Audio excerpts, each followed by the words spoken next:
Hay una forma de vivir en la que todo parece tener sentido, pero en el fondo no hay paz. Tomas decisiones, analizas lo que ocurre, intentas entender a los demás, te esfuerzas por hacer lo correcto, y aún así, algo dentro no termina de encajar. Como si estuvieras siguiendo una lógica que funciona en apariencia, pero que en realidad no te lleva a donde quieres llegar. Este capítulo va precisamente de eso, de darte cuenta de que no es que te falte información, ni más esfuerzo, ni mejores decisiones. Es que la base desde la que estás interpretando todo puede estar equivocada. Y si la base está mal, da igual lo bien que razonemos a partir de ahí. El resultado siempre va a arrastrar ese error. Aquí se plantea algo muy directo. Existen dos formas de ver, dos maneras de interpretar la realidad, dos lógicas completamente opuestas. Una es la que ya conoces, la que has aprendido, la que usas todos los días sin darte cuenta.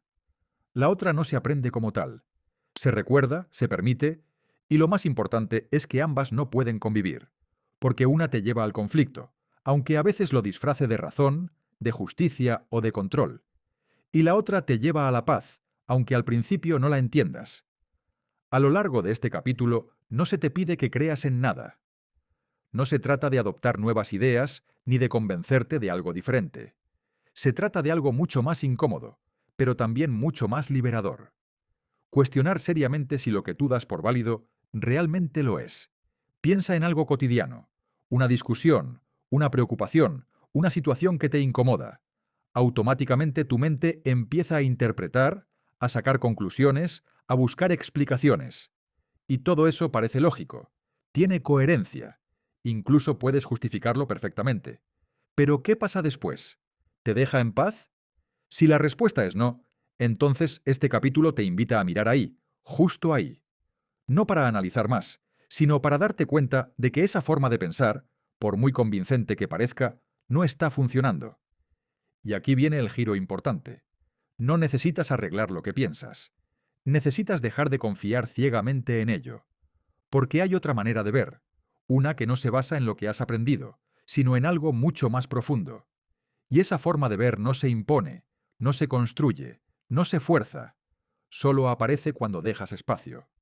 A lo largo de estas páginas vas a encontrar ideas que desmontan muchas creencias habituales, que no puedes guiarte a ti mismo como crees, que no sabes realmente lo que significan las cosas que te pasan, que intentar resolver desde el mismo lugar que creó el problema solo lo perpetúa. Pero lejos de ser limitante, esto es lo que abre la puerta a algo completamente distinto. Porque cuando dejas de apoyarte en lo que no te está dando paz, empiezas a notar algo nuevo. Una claridad que no viene de pensar más. Una sensación de estabilidad que no depende de que todo esté resuelto fuera. Y ahí es donde empieza a cambiar todo. Este capítulo no es teórico, es profundamente práctico. Te está dando una referencia muy concreta para que puedas comprobar por ti mismo si estás en el camino correcto o no. No necesitas interpretar si lo estás haciendo bien. No necesitas esperar resultados a largo plazo. La señal es inmediata. Paz o no paz. Y a partir de ahí, todo se simplifica. Si algo no te da paz, no importa lo bien que lo hayas razonado. No importa lo justo que parezca. No importa lo coherente que suene. No es por ahí. Y eso, aunque al principio descoloca, termina siendo increíblemente liberador. Porque deja de haber mil caminos, mil decisiones, mil dudas. Empieza a haber uno solo.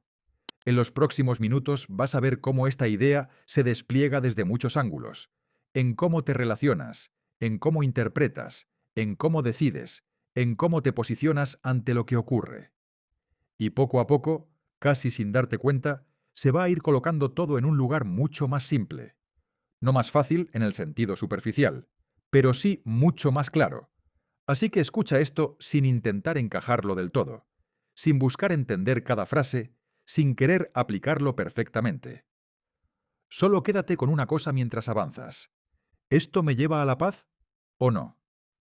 Porque esa, y solo esa, es la prueba real de todo lo que vas a escuchar. Sección 1. Las condiciones del aprendizaje. Mira, te lo digo claro porque esto es clave para entender todo el capítulo. Aquí no estamos hablando de aprender cosas nuevas como harías en cualquier otro sitio. Aquí estás desaprendiendo. Porque el problema, y esto es fuerte, no es que no sepas la verdad, es que estás lleno de cosas que la tapan. Es como si tu mente estuviera ocupada por un sistema de pensamiento que tú mismo has construido, pero que no funciona. Y aún así lo defiendes, lo sostienes, lo das por válido. Y claro, desde ahí cualquier cosa verdadera te va a parecer rara, incómoda o directamente falsa. Entonces, ¿qué hace falta para aprender de verdad? Primero, reconocer que lo que tienes ahora no te está llevando a ningún sitio, que esa forma de pensar basada en miedo, en control, en ataque, no sirve. Y esto cuesta, porque el ego quiere tener razón a toda costa. Pero aquí viene lo importante. No se trata de luchar contra ese sistema ni de desmontarlo pieza por pieza. No tienes que arreglarlo, tienes que dejar de alimentarlo, porque cualquier dirección que sigas desde ahí te va a llevar al mismo sitio. Da igual lo sofisticado que parezca, da igual lo lógico que suene. Si nace de ese sistema, no te va a sacar de él. Por eso se dice que el Espíritu Santo no sigue esa lógica, no entra en ese juego, no corrige el error desde dentro del error, sino que simplemente te muestra que no es real. Y aquí hay otro punto muy potente. Negar la verdad no es algo neutral. Cuando tú rechazas la verdad, te estás rechazando a ti mismo, porque en esencia tú eres eso que estás negando. Y claro, desde ahí todo se vuelve confuso. Intentas buscar fuera lo que ya eres, intentas construir, mejorar, proteger, algo que en realidad no necesita nada de eso. Por eso el aprendizaje aquí no es añadir, es soltar. Soltar la idea de que tienes que entenderlo todo. Soltar la necesidad de tener razón. Soltar ese impulso de juzgar constantemente lo que ves. Porque mientras sigas aferrado a tus propias interpretaciones, no hay espacio para que entre otra forma de ver. Y fíjate en esto, porque es clave. No puedes compartir lo que no has aceptado. Si sigues sosteniendo pensamientos de ataque, de separación, de juicio, eso es lo que vas a enseñar, aunque no te des cuenta. No hace falta que lo digas en voz alta. Lo transmites igual. Por eso el aprendizaje real empieza en lo más íntimo, en observar qué estás eligiendo pensar, qué estás reforzando, qué estás manteniendo vivo dentro de ti. Y poco a poco, sin forzar, empezar a abrirte a otra cosa. No porque la construyas tú, sino porque dejas espacio para que aparezca. Sección 2. El alumno feliz. Hay algo que aquí desmonta completamente lo que solemos pensar. Y es esto. Tú crees que primero tienes que aprender bien, hacer las cosas bien, entender, y entonces, como resultado, serás feliz. Pero aquí te lo gira del todo. Para aprender de verdad, tienes que ser un alumno feliz. Y claro, esto choca. Porque tú miras tu vida y dices, ¿cómo voy a ser feliz con todo lo que hay, con lo que me pasa, con lo que siento? Pero es que justo ahí está la trampa. Has confundido completamente lo que es la felicidad. Has creído que la felicidad depende de lo que ocurre fuera, cuando en realidad depende de lo que estás eligiendo creer dentro. El Espíritu Santo no puede enseñarte si estás agarrado a la idea de que el sufrimiento tiene valor. Si en el fondo crees que el dolor te aporta algo, que te hace más profundo, más real, más lo que sea, entonces vas a seguir defendiéndolo. Y desde ahí no puedes aprender otra cosa, porque no puedes soltar lo que crees que necesitas. Por eso insiste tanto en algo muy simple, pero muy incómodo. Lo que no es verdad, no es nada. Y si no es nada, no tiene valor. Y si no tiene valor, no tiene sentido seguir sosteniéndolo. Pero tú has hecho justo lo contrario. Has cogido cosas que no son nada. Miedos, juicios, culpas, historias, y las has cargado de importancia.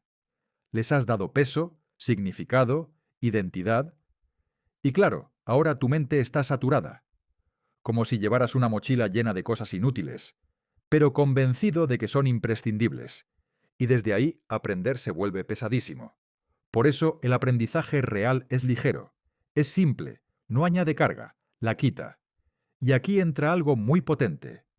No tienes que deshacer tú todo ese sistema. No tienes que ir desmontando cada pensamiento uno por uno. Eso sería eterno. Solo tienes que empezar a reconocer que no tiene valor. Y cuando dejas de darle valor, se cae solo. Es como si la luz entrara en una habitación oscura. No tienes que pelearte con la oscuridad, simplemente desaparece. El Espíritu Santo funciona así. No lucha contra tus errores, no los corrige desde dentro, simplemente te muestra la verdad. Y la verdad no necesita defenderse. Ahora hay otro punto clave. Enseñar y aprender son lo mismo. Esto es brutal si lo entiendes bien, porque todo lo que sostienes en tu mente lo estás enseñando. No hace falta que lo digas. Lo transmites igual, en cómo miras, en cómo reaccionas, en cómo te relacionas. Si crees en el miedo, enseñas miedo. Si crees en la culpa, enseñas culpa. Si crees en la verdad, enseñas verdad. Por eso, cuando empiezas a cambiar tu forma de ver, no solo cambia tu experiencia, cambian también tus relaciones. Y entonces empieza a aparecer algo nuevo. Empiezas a ver que lo que antes parecía complicado, en realidad era simple, que lo que parecía importante no lo era tanto, que lo que te pesaba empieza a soltarse. Y ahí, sin darte cuenta, te conviertes en ese alumno feliz. No porque todo sea perfecto fuera, sino porque dentro ya no estás en guerra. Sección 3. La decisión en favor de la inocencia. Hay una idea aquí que, si la entiendes de verdad, te cambia completamente la forma de verte a ti y al mundo. En cada momento estás eligiendo entre culpa o inocencia. No hay término medio. Y esto es incómodo porque solemos pensar que la culpa tiene cierto valor, que sirve para aprender, para mejorar, para no repetir errores, incluso que es necesaria. Pero aquí te lo corta de raíz. La culpa no sirve para nada. No te acerca a la verdad, no te mejora, no te corrige, solo te bloquea. De hecho, mientras te sientas culpable, no puedes aprender de verdad. ¿Por qué? Porque la culpa te encierra, te hace pequeño, te hace creer que hay algo mal en ti que necesita ser castigado o compensado. Y desde ahí, todo lo que haces está contaminado por esa idea. En cambio, cuando no hay culpa, tu mente se abre, se vuelve ligera, aprende sin resistencia. Y claro, aquí viene el giro importante. Tú crees que puedes tener un poco de culpa y un poco de inocencia, como si fueran dos cosas que pueden convivir. Pero no, no puedes hacer un pacto con la culpa y al mismo tiempo querer paz. Porque en el fondo, si sigues valorando la culpa aunque sea un poco, estás rechazando tu inocencia. Y si rechazas tu inocencia, te estás negando a ti mismo. Es como si estuvieras diciendo, prefiero creer que hay algo mal en mí antes que aceptar lo que soy de verdad. Y eso tiene un coste muy alto. Por eso insiste tanto en que la inocencia no es una idea bonita ni una forma de compensar la culpa. No es me siento mal, así que intento pensar en positivo. No, la inocencia es la verdad sobre ti, y solo ahí puedes estar completo. Ahora hay algo muy práctico en esta sección. No es una teoría, es una decisión constante. Cada día, cada hora, cada minuto. Estás eligiendo cómo interpretar lo que te pasa. Estás eligiendo desde qué sistema mirar, desde el ego, que ve culpa en todas partes, o desde el Espíritu Santo, que solo ve inocencia. Y esto cambia completamente la experiencia, porque si eliges la culpa, todo se convierte en ataque o defensa. Todo tiene carga, todo pesa. Pero si eliges la inocencia, el mundo se suaviza. Lo que antes parecía un problema se vuelve una oportunidad de ver de otra manera. Y aquí entra algo muy potente. Lo que das, lo recibes. Si ofreces ataque, te quedas con él. Si ofreces sanación, vuelve a ti. No porque haya una especie de castigo o recompensa, sino porque estás eligiendo el sistema en el que quieres vivir. Y ese sistema te devuelve exactamente lo que contiene. Por eso, cuando eliges ver inocencia en otro, no solo le liberas a él, te liberas tú. Y esto se vuelve aún más profundo cuando entiendes que nadie te hace nada. Esto cuesta, lo sé, pero aquí la idea es clara. El único castigo que existe es el que tú mismo te impones al elegir la culpa. Nadie puede quitarte la paz, salvo que tú decidas soltarla. Y entonces aparece otra capa más. No hay nada que perdonar. Porque para perdonar de verdad, tendrías que aceptar primero que algo real ocurrió. Y aquí te está diciendo que lo que no tiene causa real no existe. La culpa no tiene causa en Dios. Y lo que no tiene causa no puede ser verdad. Por eso, en lugar de quedarte atrapado en historias de quién hizo qué, quién tiene razón o quién se equivocó, se te invita a ir más profundo, a ver que todo eso forma parte del mismo error de base, creer en la separación. Y cuando empiezas a soltar eso, algo cambia. Dejas de necesitar defenderte, dejas de atacar, dejas de buscar culpables y empiezas a experimentar una especie de invulnerabilidad. No porque te vuelvas fuerte en el sentido del mundo, sino porque ya no estás jugando a ese juego. Nada puede hacerte daño, porque ya no crees en la idea de daño. Y esto no es pasividad ni resignación, es claridad. Es saber que tu paz no depende de nada externo. Y aquí viene otra clave muy importante. No estás solo en esto. Tú crees que tienes que decidir por tu cuenta, que tienes que resolverlo todo tú. Pero eso es parte del problema, porque desde ahí siempre eliges mal. No porque seas incapaz, sino porque eliges desde un sistema que está confundido. Por eso se te propone algo tan simple como profundo. Deja de decidir solo. Deja espacio a otra guía. El Espíritu Santo no te va a juzgar, no te va a exigir, no te va a pedir que seas digno. Porque ya lo eres. Simplemente sabe el camino que tú no ves. Y cuando empiezas a confiar en eso, aunque sea un poco, todo cambia. Dejas de cargar con esa presión constante de tengo que hacerlo bien. Dejas de analizarlo todo. Dejas de anticipar, controlar, forzar y empiezas a moverte de otra manera. Con más paz, con más ligereza, con más claridad. Porque ya no decides desde el miedo, sino desde algo que sabe. Y entonces entiendes que elegir la inocencia no es un esfuerzo, es un descanso. Es volver a lo que ya eres, pero habías olvidado. Y poco a poco, sin darte cuenta, empiezas a vivir desde ahí. No perfecto, pero sí más libre. Sección 4. Tu papel en la expiación. Aquí se plantea algo muy directo, pero que cambia completamente la forma en la que te relacionas con los demás. Cuando ves inocencia en otro, no solo estás viendo algo en él, te lo estás dando a ti. No es un gesto bonito ni una actitud moral. Es mucho más profundo que eso. Es una ley mental. Lo que reconoces fuera, lo estás aceptando dentro. Por eso, mientras sigas viendo culpa en los demás, en realidad estás sosteniendo la idea de culpa en tu propia mente. Y desde ahí es imposible que experimentes paz. Pero en el momento en que eliges ver inocencia, aunque sea por un instante, algo se recoloca. Porque estás dejando de alimentar el error y empezando a alinearte con la verdad. Y aquí viene algo importante. No puedes ver la inocencia en otro si en el fondo sigues creyendo que no está ahí. Es decir, no se trata de intentar ser buena persona o de forzarte a ver algo positivo. Se trata de reconocer lo que es real, aunque tu percepción habitual te diga lo contrario. Por eso insiste en que la inocencia no es algo que se construye, ni algo que se gana. Es lo que ya está. Lo único que ocurre es que tu mente la ha cubierto con capas de juicio, miedo y culpa. Y ahora te parece que no está, pero no ha desaparecido. Y aquí entra tu papel. No es cambiar al otro, no es corregir conductas, no es hacer que las cosas sean diferentes en el mundo. Tu función es mucho más simple y más radical. Retirar de tu mente todo lo que impide ver la verdad. Nada más, porque cuando eso se va, lo que queda es evidente. Y en ese momento no tienes que hacer nada para que la verdad ocurra. Se revela sola. Esto conecta con algo que puede descolocar un poco. No necesitas pedir perdón en el sentido tradicional. No necesitas suplicar que te absuelvan, ni convencer a nadie de que mereces ser perdonado. Porque desde este enfoque la culpa nunca fue real. Lo que sí necesitas es aprender a perdonar. Y ojo, porque aquí perdonar no significa justificar lo que pasó, ni mirar hacia otro lado. Significa soltar la interpretación que hiciste. Dejar de sostener la historia de culpa. Liberar a la mente de esa lectura.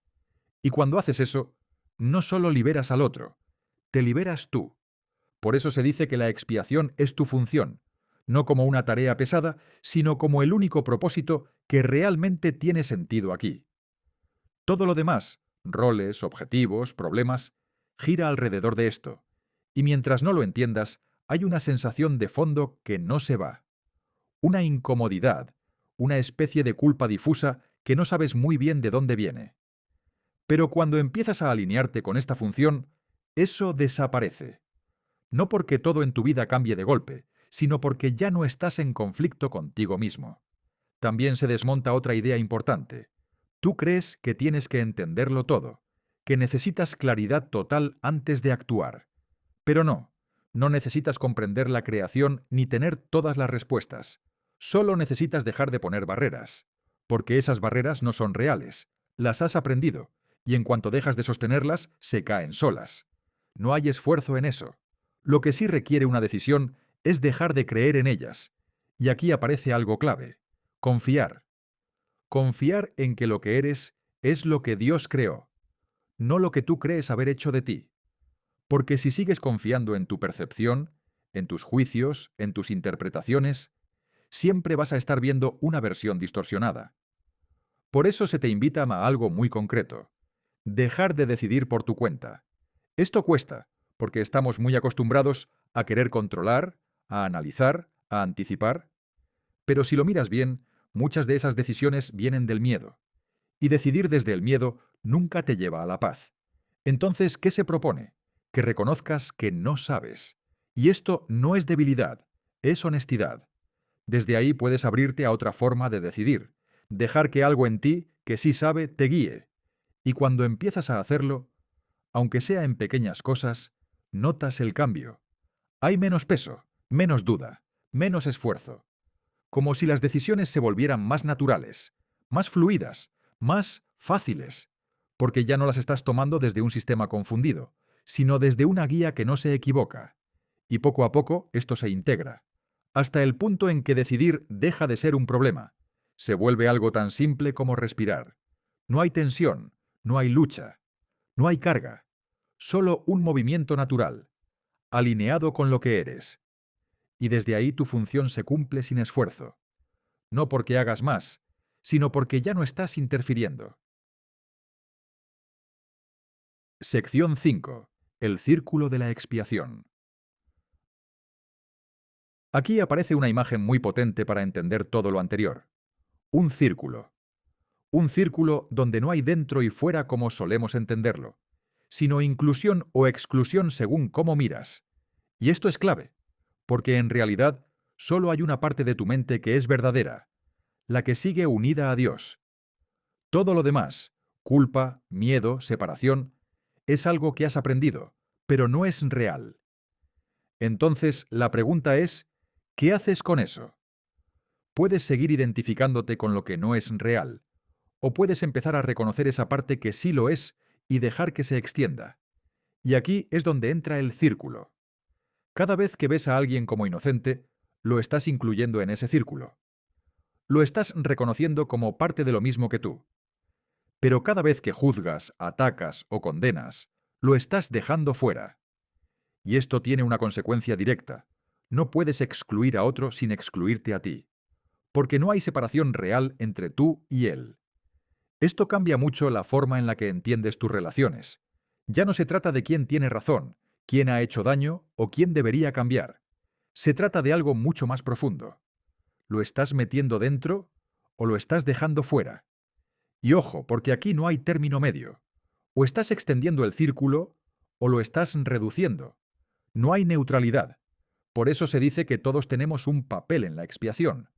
No porque tengamos que hacer algo especial, sino porque constantemente estamos enseñando algo con nuestra forma de ver. Siempre estás mostrando un mensaje, y ese mensaje es siempre el mismo en esencia: inocencia o culpa. Aunque la forma cambie, el contenido no. Si ves culpa, enseñas culpa. Si ves inocencia, enseñas inocencia.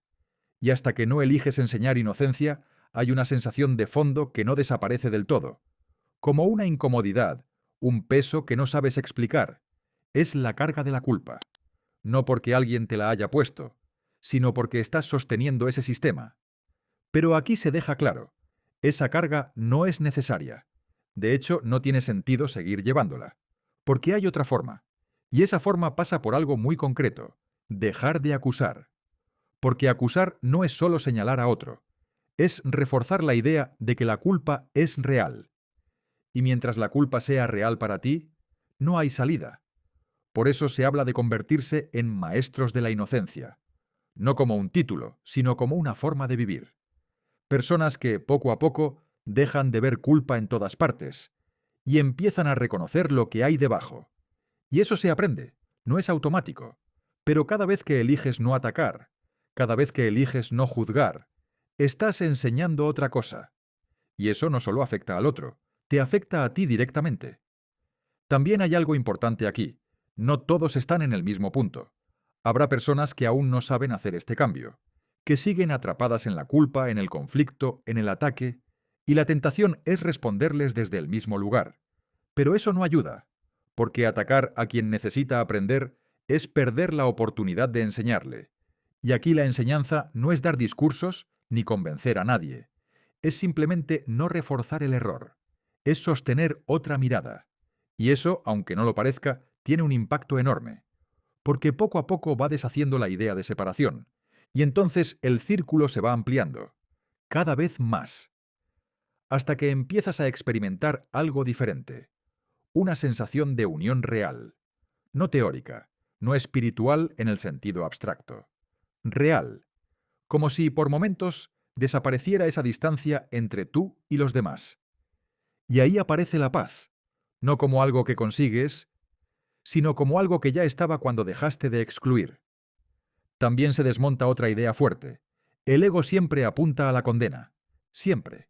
Su objetivo es ver culpa en todos, porque así se sostiene a sí mismo. Por eso crucifica, porque necesita que alguien sea culpable.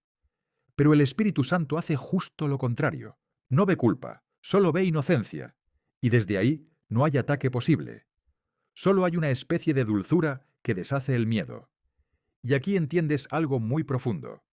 El poder no está en la fuerza, está en la suavidad, en no entrar en el juego, en no devolver ataque por ataque, porque eso rompe el ciclo, y entonces poco a poco vas aprendiendo a incluir a todos dentro de ese círculo. No porque todos se comporten como tú quieres, sino porque entiendes que lo que ves en ellos depende de ti, y que excluirlos es excluirte. Por eso, al final, todo se resume en algo muy simple. A cada persona que ves, o la estás llevando hacia la paz, o la estás empujando fuera de ella. Y contigo pasa exactamente lo mismo. Así que la invitación es clara. No dejes a nadie fuera, porque en ese círculo está todo lo que realmente estás buscando. Sección 6. La luz de la comunicación. Aquí se entra en algo muy profundo, pero muy práctico a la vez. Todo tu camino consiste en realidad en pasar de la oscuridad a la luz, pero no como algo simbólico o abstracto, sino como algo muy concreto en tu experiencia diaria. La oscuridad no es más que lo que no entiendes, y lo que no entiendes te da miedo. Por eso muchas veces huyes, evitas, tapas cosas, no quieres mirar, porque parece que ahí hay algo peligroso.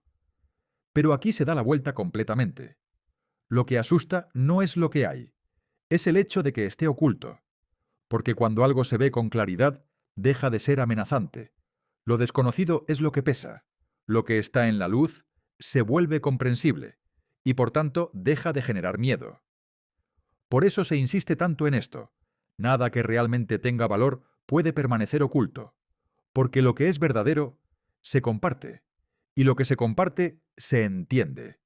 En cambio, lo que escondes, lo que guardas, lo que no quieres mirar, se queda sin sentido, sin valor, aislado.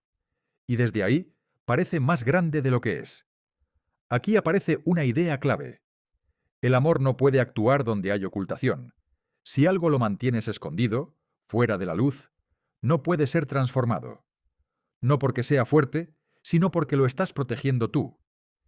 Y esto conecta con algo muy interesante. Esas cosas que temes, pensamientos, emociones, recuerdos, no tienen poder en sí mismas. El poder se lo das tú al mantenerlas en la oscuridad.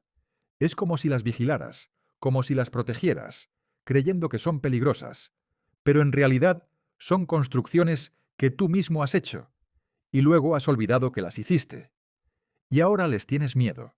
Por eso se te pregunta casi directamente, ¿vas a seguir dándoles ese poder? Porque no lo tienen por sí solas. Solo lo tienen mientras las mantengas ocultas. En el momento en que las llevas a la luz, se disuelven. No hay lucha, no hay combate. Simplemente dejan de tener sentido. Y entonces aparece algo muy importante: la comunicación. La comunicación real solo ocurre en la luz. Porque comunicar no es solo hablar o intercambiar palabras. Es compartir significado. Y eso solo puede darse cuando no hay nada oculto. Aquí se dice algo muy claro. Tú crees que te comunicas, pero muchas veces no sabes ni lo que dices ni lo que oyes, porque estás usando un lenguaje que viene del conflicto, un lenguaje que mezcla miedo, defensa, ataque, interpretación, y así aunque hables, no estás comunicando. Estás reforzando la confusión. Por eso aparece la figura del intérprete, esa parte en ti que sí entiende, que sabe separar lo que tiene sentido de lo que no, que puede traducir lo que de verdad quieres decir, más allá de tus palabras, tus reacciones o tus miedos. Y aquí hay algo muy práctico. No tienes que hacerlo perfecto. No tienes que saber expresarte mejor ni entenderlo todo. Solo tienes que dejar que eso en ti actúe, que tome lo que tú ofreces, aunque esté mezclado, aunque sea confuso, y lo lleve a la claridad.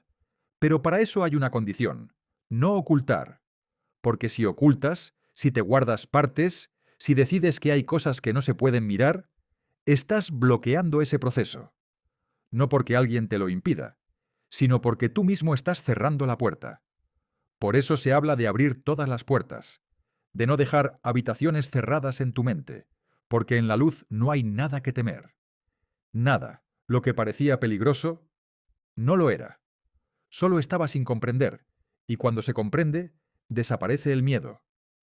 También se desmonta otra idea importante: la separación.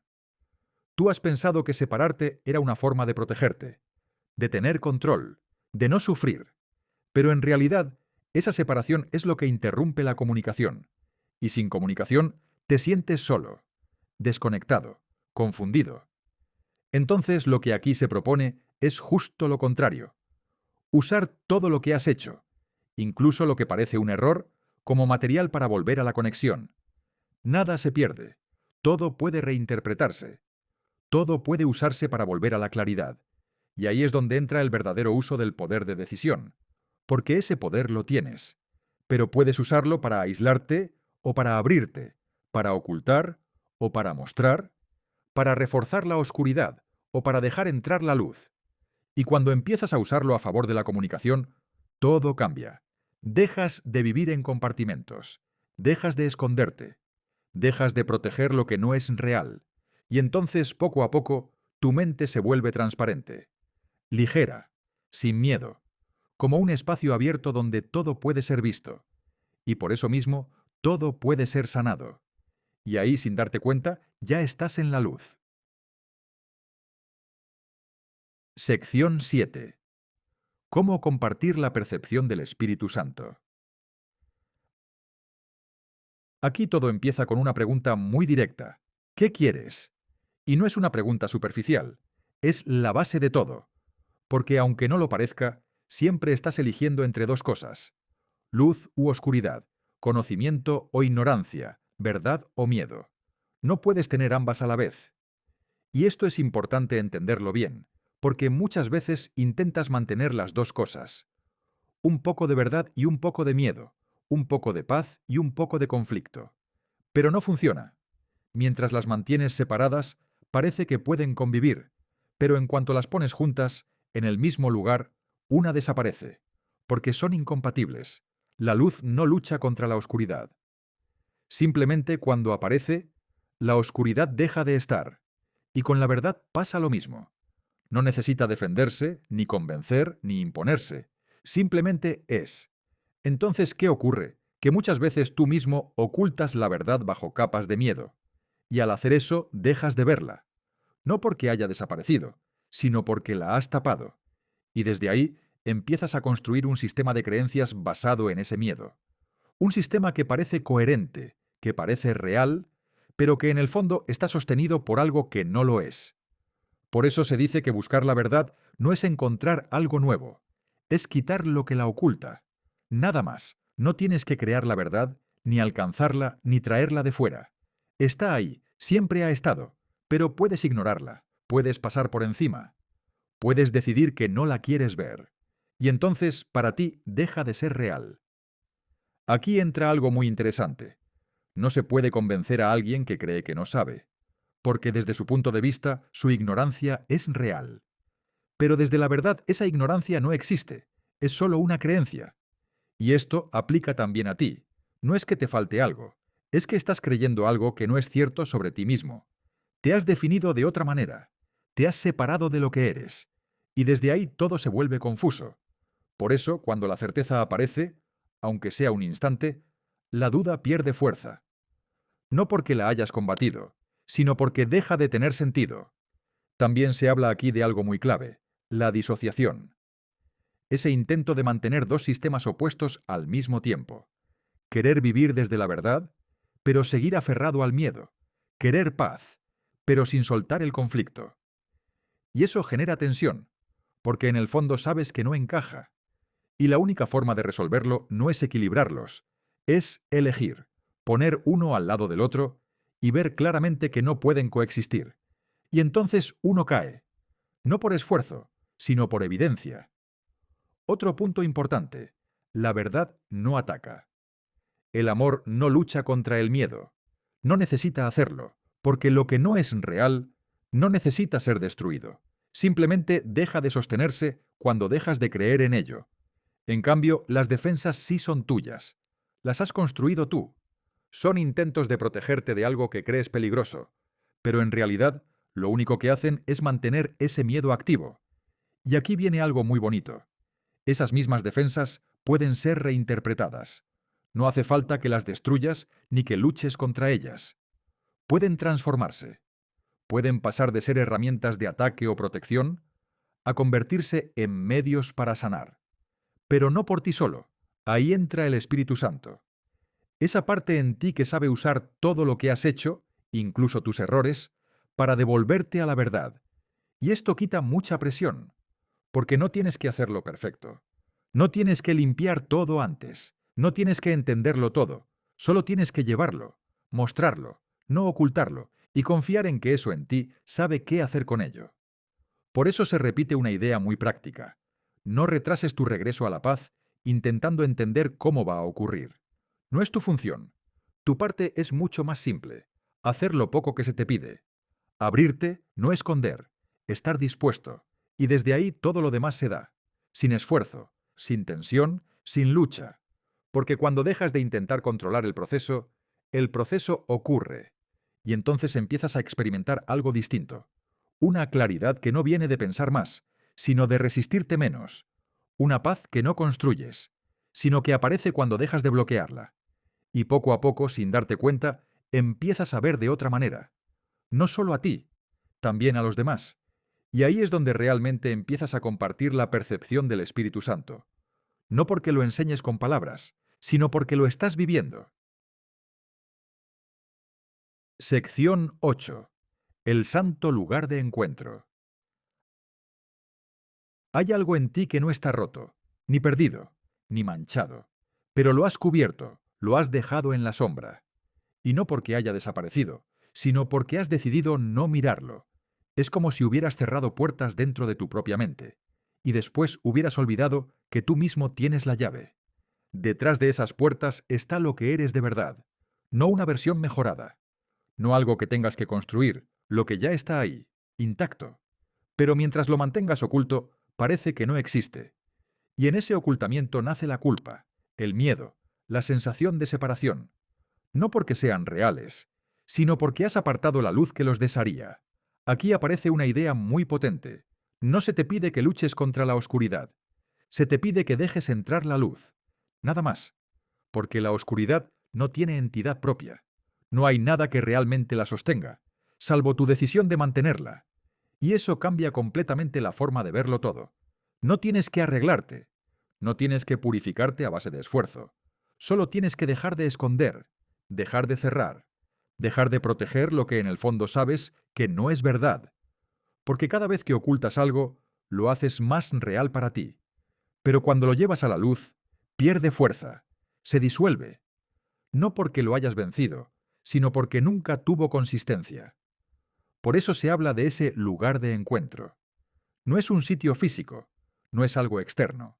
Es un espacio dentro de ti donde no hay división, donde no hay conflicto, donde lo que eres y lo que Dios creó no están separados.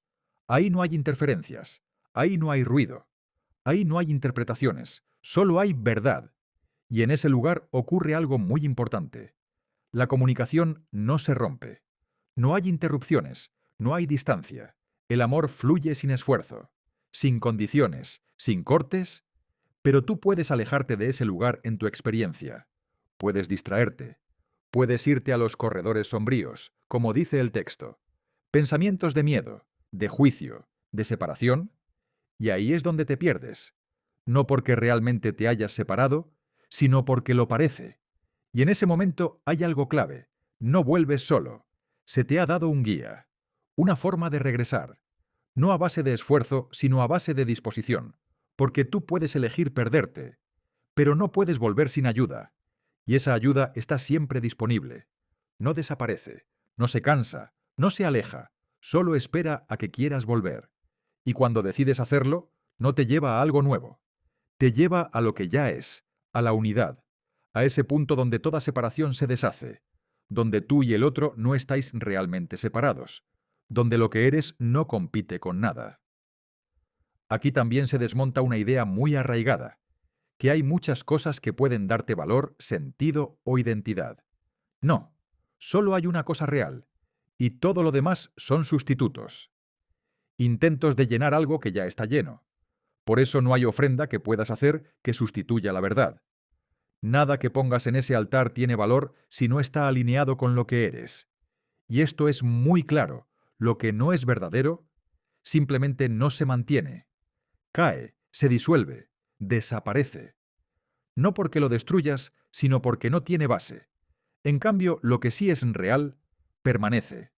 No cambia, no depende, no se pierde. Y ese es el punto al que se te está llevando constantemente. No hacia afuera, hacia adentro, hacia ese lugar donde Dios está y donde tú estás con Él, porque no hay dos sitios, no hay dos realidades. Donde está la verdad, estás tú.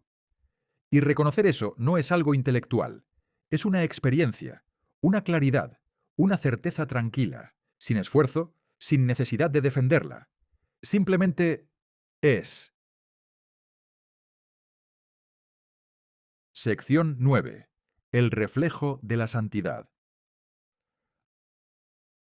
Hay algo que esta parte quiere dejar muy claro desde el principio, aunque no siempre es fácil de aceptar. Tú no tienes que volverte santo. Ya lo eres. Lo que pasa es que no lo ves. Y todo este proceso no va de añadir nada, ni de mejorar lo que eres, ni de construir una versión más espiritual de ti mismo, sino de quitar lo que has puesto encima, dejar de taparlo. Porque lo que llamas problemas, errores o incluso culpa, no son más que capas que has ido colocando sobre algo que sigue intacto debajo. Por eso la expiación no te transforma, no te cambia, no te corrige en el sentido que solemos entender. Simplemente deshace lo que no es verdad, y cuando lo falso se retira, lo real queda a la vista, sin esfuerzo, sin lucha, sin necesidad de convencerte de nada. Aquí aparece una idea muy interesante sobre el tiempo, que normalmente pasamos por alto. El tiempo no es neutro. Lo has utilizado para esconder la verdad, para colocarla en el pasado, como si ya no estuviera disponible, mientras das realidad a lo que ocurre ahora, aunque eso sea una distorsión. Pero en realidad, lo que tú llamas pasado, eso que recuerdas, que interpretas, que te pesa, ni siquiera ocurrió como crees. Es una reinterpretación, una forma de negar lo que siempre ha sido verdad. Y el presente, tal como lo vives muchas veces, se convierte en una extensión de esa negación. Por eso parece tan real, porque lo estás sosteniendo activamente. Pero cuando llevas todo eso a la verdad, no hay conflicto posible, no hay negociación, no hay punto medio. Lo que no es verdad simplemente no puede mantenerse y desaparece. No porque lo destruyas, sino porque no tiene base. Es como si la contradicción, al ser vista con claridad, se deshiciera sola. Y esto cambia completamente la forma en la que te relacionas con lo que te ocurre. Ya no se trata de arreglar cada cosa por separado, Se trata de llevarlo todo al mismo lugar, a la misma luz, sin esconder nada, sin seleccionar, sin proteger ciertas partes, porque todo lo que se lleva ahí se corrige solo. Y aquí entra algo muy bonito. No estás solo en esto. Aunque hayas rechazado la verdad, aunque hayas construido otras ofrendas, otras prioridades, otros ídolos, lo que es real en ti no ha desaparecido. Sigue ahí, guardado, protegido, esperando. El texto lo expresa de una forma muy potente. El altar no ha sido abandonado. Puede parecer que sí. Puede parecer que has puesto otras cosas en su lugar. Pero lo que realmente es digno de estar ahí no se ha movido. Y eso da una tranquilidad enorme. Porque significa que no puedes perder lo que eres. Puedes olvidarlo. Puedes negarlo. Puedes distraerte. Pero no puedes destruirlo. Después aparece una imagen muy clara y muy útil. La del espejo. Tu mente es como un espejo. Y lo que ves en el mundo no es más que un reflejo. Pero ese reflejo puede estar distorsionado, empañado, lleno de imágenes que no son reales. O puede ser limpio. Y cuando el espejo está limpio, no tienes que hacer nada especial para ver la verdad. Se refleja sola. No tienes que construir la imagen. No tienes que imaginarla. Simplemente aparece. Y eso es lo que se te pide. No crear, sino limpiar. Quitar las capas. Dejar de proyectar imágenes que no corresponden. Porque el problema no es lo que está fuera. Es lo que estás poniendo sobre el espejo. Y aquí hay una consecuencia muy importante que a veces no se comprende del todo. Cuando ese reflejo es claro, no solo te afecta a ti, tiene un efecto en todo, porque la santidad, al reflejarse sin distorsión, se reconoce. No necesita explicación, no necesita enseñanza, se percibe, y todo el mundo de alguna forma responde a eso. Por eso se dice que incluso un instante de ese reflejo tiene un poder enorme. Un instante en el que ves sin distorsión puede empezar a deshacer mucho más de lo que imaginas. Porque no actúa a nivel superficial, actúa en la base, en la raíz, y desde ahí todo empieza a recolocarse. También se rompe aquí otra idea importante, que cada problema necesita una solución distinta. Desde este enfoque no es así. Todos los problemas tienen el mismo origen, y por tanto la misma respuesta: la separación, y la corrección de esa separación. La sanación no es específica, no depende del tipo de problema. Es la misma para todo, porque lo que se corrige no es la forma, es la causa. Y cuando eso se comprende de verdad, hay un cambio muy profundo. Dejas de complicarte, dejas de analizar cada cosa en exceso, y empiezas a llevarlo todo al mismo lugar, a la misma claridad. Y desde ahí ocurre algo muy natural. Lo que antes parecía un reflejo, deja de serlo, porque en la realidad no hay reflejos, no hay representación, no hay imagen, hay ser. Aquí, en este mundo, puedes reflejar la santidad. Pero eso es solo un paso, una transición. En la verdad, tú no reflejas a Dios, eres parte de lo que Él es. Y eso ya no es algo que se perciba, es algo que se es. Y aunque ahora lo veas como un reflejo, poco a poco, si dejas de distorsionar, empezarás a reconocer que nunca fue solo eso. Sección 10. La igualdad de los milagros. Hay una idea aquí que rompe bastante los esquemas habituales. No existen milagros grandes y pequeños. Eso es una forma de ver del mundo, no de la verdad. Tú sí haces esa clasificación constantemente. Para ti no es lo mismo resolver un problema económico, sanar una relación o simplemente cambiar cómo te sientes en un momento concreto. A cada cosa le das un peso distinto, una dificultad distinta, una importancia distinta. Pero desde aquí eso no tiene sentido, porque el milagro no actúa sobre la forma, actúa sobre la causa. Y la causa siempre es la misma: la percepción distorsionada, la separación, el miedo. Entonces da igual si lo que ves es grave o leve. El origen es el mismo, y la corrección también. Por eso se dice que todos los milagros son iguales, no porque todo lo que te pasa sea igual en apariencia, sino porque lo que realmente se está corrigiendo en todos los casos es exactamente lo mismo. Piénsalo con algo muy cotidiano. Imagínate que tienes un conflicto fuerte con alguien cercano. Discusiones, tensión, distancia. Para ti eso es importante, pesa, te afecta. Ahora compáralo con algo aparentemente menor. Alguien te habla mal en el trabajo o tienes un pensamiento negativo sobre ti mismo durante el día. Tu mente los separa. Uno parece grande, otro pequeño. Pero si miras más profundo, en ambos casos hay lo mismo. Interpretación, juicio, separación. Y cuando haces un milagro, es decir, cuando eliges ver de otra manera, no estás arreglando solo esa situación concreta. Estás corrigiendo la raíz. Y esa raíz no tiene grados.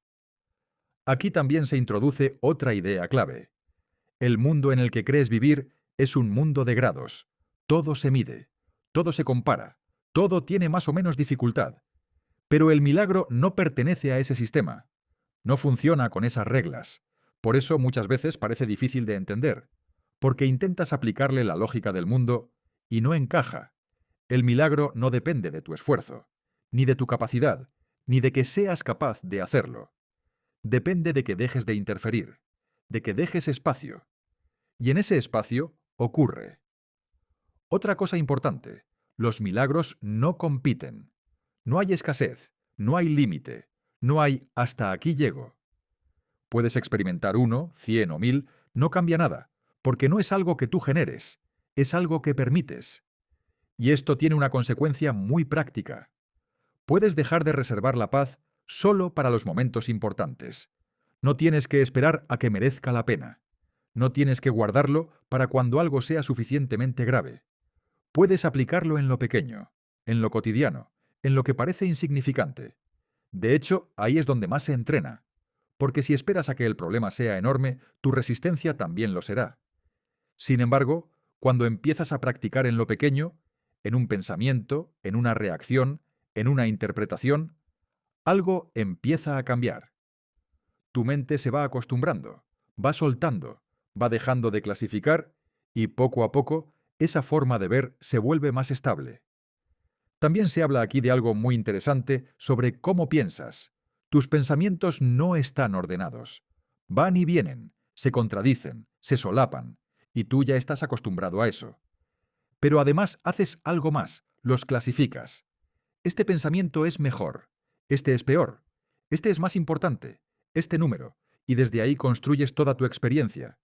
Pero esa clasificación también es parte del problema, porque algunos de esos pensamientos vienen del miedo, y otros reflejan algo mucho más profundo. El problema es que los mezclas, y entonces pierdes claridad. Por eso se habla de poner orden, pero no es un orden mental en plan organizar ideas. Es un orden más profundo, dejar que haya una sola referencia, una sola forma de ver. Y eso no lo haces tú, lo permites. Cuando dejas de juzgar cada pensamiento, cuando no intentas decidir cuál es válido y cuál no, se abre un espacio. Y en ese espacio algo empieza a reorganizarse solo. Aquí entra una clave muy práctica. Cada vez que pides ayuda, siempre estás pidiendo lo mismo, aunque no lo sepas. Amor, corrección, claridad. Aunque lo formules como quiero que esto cambie, quiero sentirme mejor, o quiero que esta situación se resuelva. Y la respuesta siempre es la misma, no porque sea limitada, sino porque es la única que realmente resuelve. Por eso el milagro no responde a lo que tú crees que necesitas, responde a lo que realmente necesitas. Y eso simplifica mucho todo, porque ya no tienes que saber cómo se soluciona cada cosa, solo tienes que estar dispuesto a no imponer tu solución. Y aquí aparece algo muy potente hacia el final. No puedes recordar la verdad tú solo. No puedes hacerlo en aislamiento, porque la separación es precisamente el problema. Y si intentas salir de ella solo, la estás reforzando sin darte cuenta. Por eso la relación es clave, no como algo emocional o dependiente, sino como espacio donde ves lo que realmente hay, donde reconoces, donde compartes, donde lo que uno ve ayuda al otro a ver. Y en ese compartir algo se fortalece, la percepción se aclara, la verdad se hace más evidente. Y lo que antes parecía difícil, deja de serlo, porque ya no estás intentando hacerlo desde el mismo lugar que generó el problema. Estás permitiendo que se corrija desde otro nivel. Y ahí, de verdad, no hay grados, no hay dificultad, solo hay apertura o resistencia. Sección 11. La prueba de la verdad. Hay una forma muy sencilla de saber si todo esto que estás aplicando en tu vida es real o no. No hace falta analizarlo demasiado, ni entender todos los conceptos, ni tener una claridad perfecta. La prueba no es intelectual, es mucho más directa. Y de hecho es imposible de falsear. Si hay paz, es verdad. Si no la hay, algo se ha colado por el camino. Y aquí es donde se vuelve interesante, porque normalmente tú no utilizas ese criterio. Sueles medir si algo es verdad por si tiene sentido, por si encaja con lo que sabes, por si lo puedes explicar o incluso por si te da la razón. Pero aquí no. Aquí todo eso queda fuera. La única medida válida es la paz que experimentas, y no una paz superficial o momentánea, sino una paz que no depende de lo que esté pasando fuera. Imagínate una situación concreta. Estás en medio de un problema con alguien cercano. Hay tensión, palabras cruzadas, incomodidad. Tú puedes intentar resolverlo desde lo que ya sabes, argumentar mejor, defender tu postura, intentar que el otro entienda tu punto de vista. Y puede que incluso ganes la discusión. Pero cuando te quedas a solas, algo no termina de estar bien. Hay ruido, hay malestar, hay algo que no encaja. Esa es la señal. Ahora imagina lo contrario. No necesariamente que la situación externa cambie, sino que tú eliges no apoyarte en lo que crees saber. Sueltas la necesidad de tener razón, de interpretar, de controlar. Y aunque la conversación no se resuelva del todo, hay algo dentro que se aquieta. No hay conflicto interno. No hay tensión. Eso es lo que está señalando que has elegido de otra manera. La clave aquí es que no puedes engañarte con esto. Puedes convencerte de muchas cosas, puedes justificarte, puedes adornar lo que haces, pero no puedes fabricar paz real. O está o no está. Y por eso esta prueba es tan directa. También se plantea algo que desmonta bastante el funcionamiento habitual de la mente. Para aprender de verdad, tienes que reconocer que no sabes, no como una frase bonita, sino como una posición real. Porque mientras sigas confiando en lo que ya has aprendido, en tus interpretaciones, en tus conclusiones, en tus reacciones automáticas, no hay espacio para algo distinto. Piensa en cuántas veces reaccionas casi sin darte cuenta. Alguien dice algo y tú ya has interpretado lo que significa. Ya has decidido si es un ataque, una falta de respeto o algo injusto. Y a partir de ahí actúas. Pero todo eso viene de lo aprendido.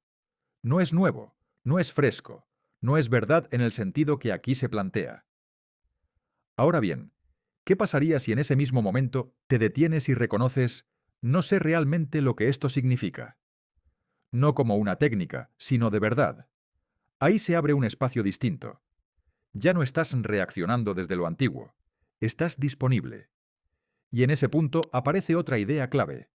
Tú no puedes ser tu propio guía en este proceso. No porque no tengas capacidad, sino porque lo que necesitas corregir es precisamente la forma en la que has aprendido a guiarte. Es como intentar salir de un laberinto siguiendo exactamente los mismos patrones que te metieron dentro. Por eso se habla de dejar espacio a otra guía. Y esto no es algo abstracto, es muy práctico. Cada vez que no te apoyas en tu interpretación automática, cada vez que no decides por adelantado lo que algo significa, estás dejando ese espacio. Y en ese espacio la respuesta llega de otra manera. Más simple, más clara, sin esfuerzo. Otro punto importante que aparece aquí es la relación entre paz y entendimiento. Normalmente crees que primero tienes que entender para poder estar en paz.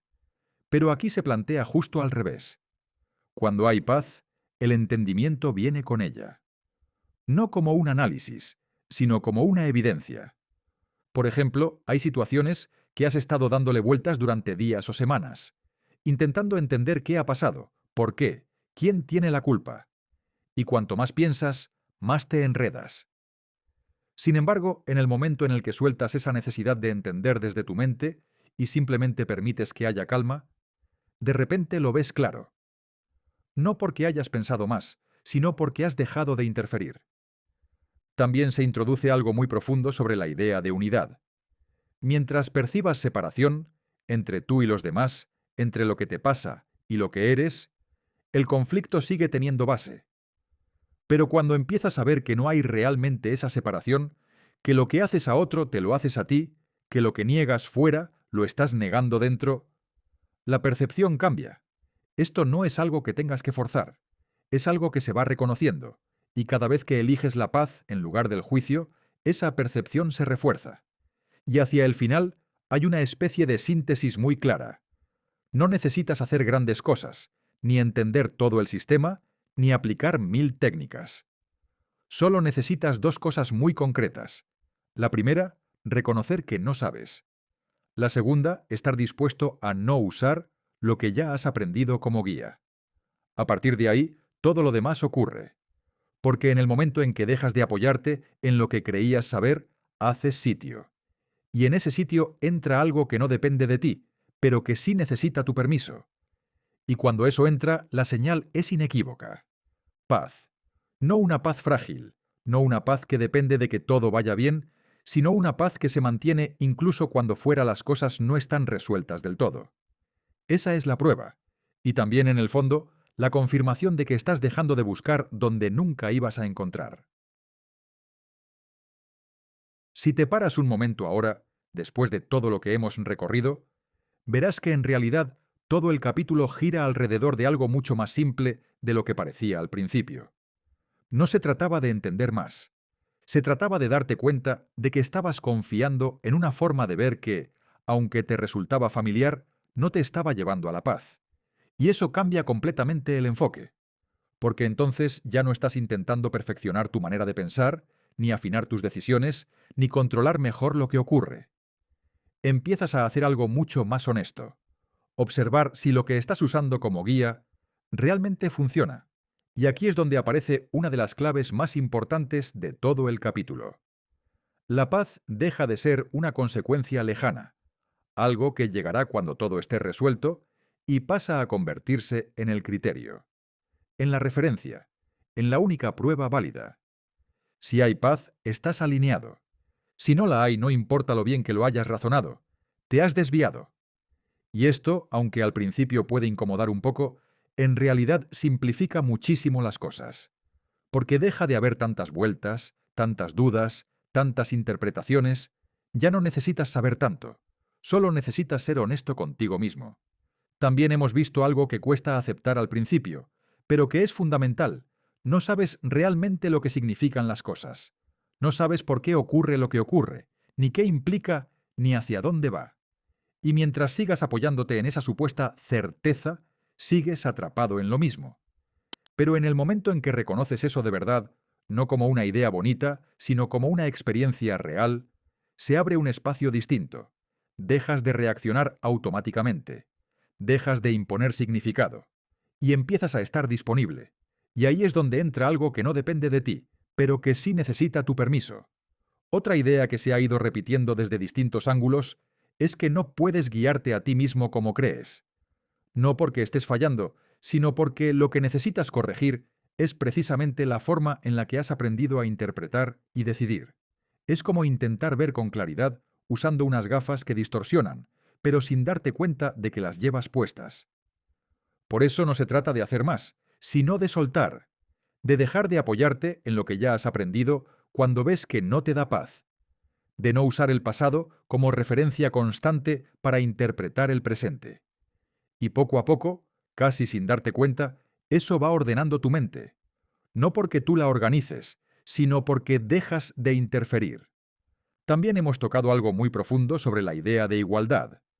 Lo que para ti parecen problemas grandes o pequeños, importantes o insignificantes, en el fondo comparten la misma raíz, y por eso la corrección también es la misma. No hay grados en el milagro, porque no hay grados en la causa que se está corrigiendo. Esto tiene una consecuencia muy práctica. Puedes empezar a aplicar todo esto en lo cotidiano, en lo pequeño, en lo que normalmente pasaría desapercibido. No tienes que esperar a grandes conflictos. De hecho, es ahí donde más se integra. Y hay otra cosa que, si te fijas, atraviesa todo el capítulo. Esto no se hace en aislamiento. No es un trabajo mental solitario. Es en la relación, en el encuentro con otros, donde realmente puedes ver qué estás eligiendo, qué estás proyectando, qué estás interpretando. Ahí es donde se vuelve evidente. Al final, si hubiera que quedarse con algo muy concreto, sería esto. No necesitas resolver la vida entera. No necesitas entenderlo todo. No necesitas hacerlo perfecto. Solo necesitas empezar a notar una y otra vez si lo que estás pensando, diciendo o haciendo te acerca a la paz o te aleja de ella. Y desde ahí elegir de nuevo, sin presión, sin exigencia, pero con honestidad, porque en esa elección, que parece tan pequeña, es donde realmente empieza a cambiar todo.